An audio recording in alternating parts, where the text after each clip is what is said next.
मित्रों नमस्कार। कहानी का शीर्षक चतुर मूर्ख जिसने राजा, पंडित और चोर को मात दी। अध्याय 1। पगलगढ़ का सबसे मूर्ख व्यक्ति। पगलगढ़ एक छोटा सा लेकिन मशहूर गांव, जहां के लोग इतने चतुर माने जाते थे कि उनकी बुद्धि की कहानियां दूर दराज तक फैल चुकी थीं। वहां किसान भी ऐसे थे जो माटी को सोना बना देते थे और लुहार ऐसे जो लोहे में जान डाल दें।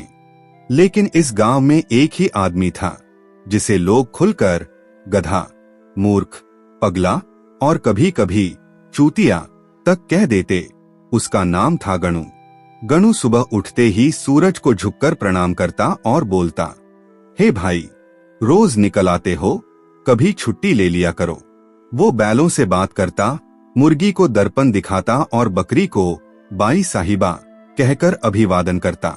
गांव के लोग कहते, गणु का दिमाग झकाझक नहीं, झनझनाता है। लेकिन गणु कभी गुस्सा नहीं करता। उसकी आंखों में एक अजीब चमक रहती, जैसे कि वो सब देख रहा हो पर किसी को बताता नहीं। अध्याय 2। राजा भोज की दुविधा।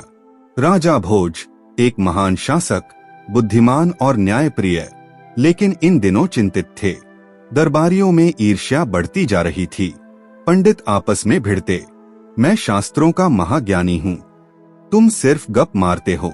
वजीर कहते, महाराज, इन विद्वानों की लड़ाई से दरबार की गरिमा गिर रही है, कुछ करना होगा।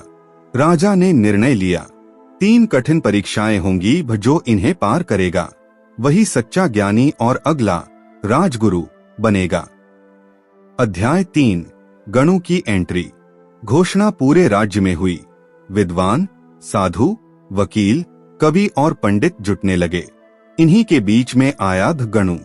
सिर पर गीला गमछा, गले में मिर्च मूली की माला और एक रस्सी जिसमें बकरी बंधी थी।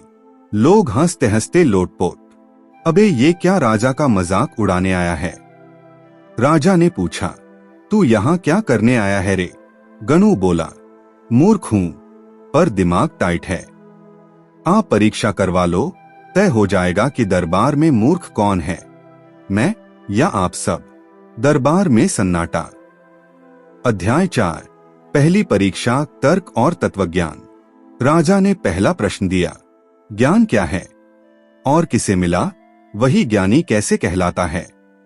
पंडित बोले, जिसे वेदों का पूरा ज्ञान हो, जो ब्रह्मा को जान ले।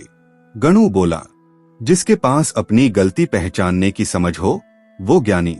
जिसे लगता है कि वो सबसे ज्यादा जानता है, वही सबसे बड़ा मूर्ख। राजा मुस्कराया, ठीक कहता है ये गंवार। अध्याय 5। दूसरी परीक्षा और चोर को पकड़ो बिना छुए। दरबार में एक कमरा तय किया गया।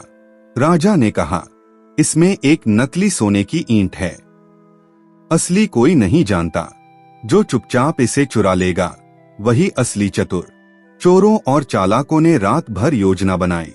गणु ने कुछ नहीं किया, सिर्फ अफवाह फैलाई। राजा ने जो सोना रखा है वो अभिशप्त है, जो उसे छुएगा उसका भाग्य डूब जाएगा। रात में कोई भी भीतर जाने की हिम्मत न कर सका। राजा ने पूछा, तूने कुछ किया नहीं, फिर तू जीता कैसे?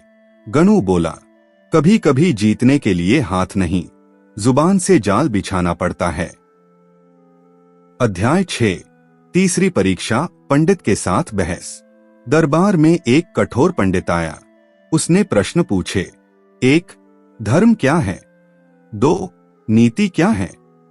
3. पाप क्या है? गणु ने उत्तर दिया, 1. धर्म, भूखे को रोटी, प्यासे को पानी। 2.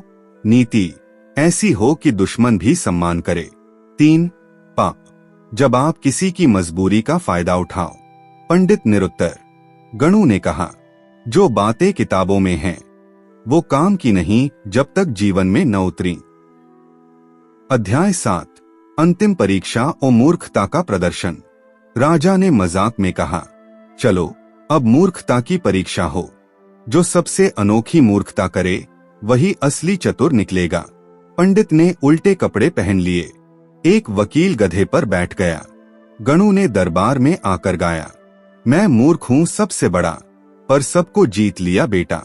फिर उसने खुद को रस्सी से बांधा और कहा, अगर मैं असली मूर्ख हूं तो खुद को बांध लूंगा, अगर तुम सब हो तो मुझे बांधो। लोग हंसे, लेकिन समझ गए वो खुद को कभी मूर्ख मानता ही नहीं था। अध्याय 8 राजा की घोषणा। राजा भोज ने घोषणा की, आज से गणु मूर्ख नहीं, महाज्ञानी चतुरेश्वर। ये दरबार के सबसे चतुर और सरल व्यक्ति हैं।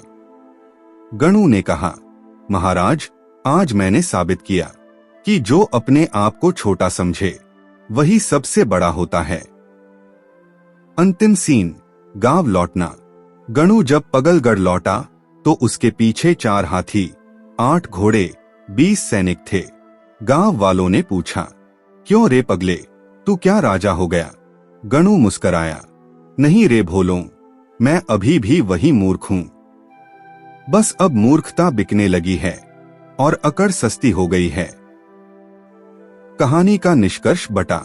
दुनिया अक्सर चतुर बनने की दौड़ में लगी है, पर जो मूर्ख दिखता है वो कभी कभी सबसे बड़ा ज्ञानी होता है। असली समझदारी है अपने आप को समझना और समय पर चुप रहना, क्योंकि जो चुप रहकर हंसता है वही सब पर हंसता है।